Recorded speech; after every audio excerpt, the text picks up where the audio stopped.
Седнах срещу вятъра, тук показваше 27, при 27 карам с 2 и то не е тримнато добре, т.е. ще трябва да мина от вътрешната страна, за да кажем, че е добре тримнато. Но карам с 2 възела, което пак е добре. Хайде да не се правим много експерименти, че да караш и вълните да са ти отстрани, да са големички, не е много приятно. Ще го пак по вятъра и ще го свалям.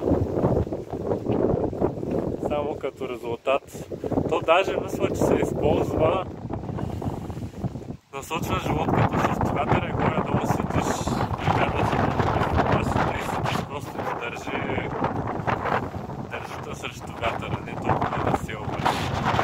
Примерно може от старите да има и тази скала, примерно да съм се заслял в скалата и така просто го насочвам срещу вятъра и по-държи да въртя в скалата.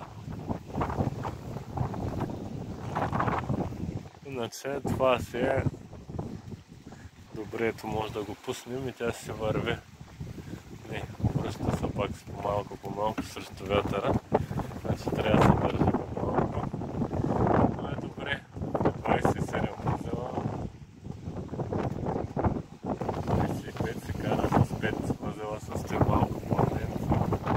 Той и с прехода играе ролята на подно, трябва да махна, всякът махна, това трябва да видя само с прехода, колко ще се карам.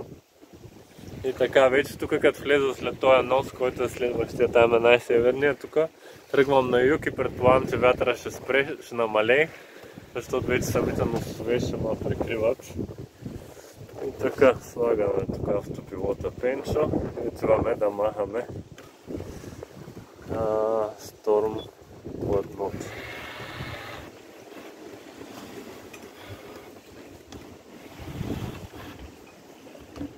220 малко ще му е трудно, то е 260. 260 може да държа.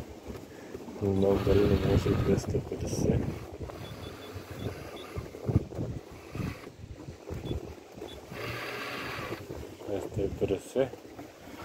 Да, 250 държа. Така че вече посоката ми ще е по-малко от 270. 300 е северо запад, сега минавам вече към 240, значи северно юг, юго-запад тръгвам сега вече, след и този нос тук отпреди който. И така, ако ви е интересно, знам, че с каква скорост може да се движим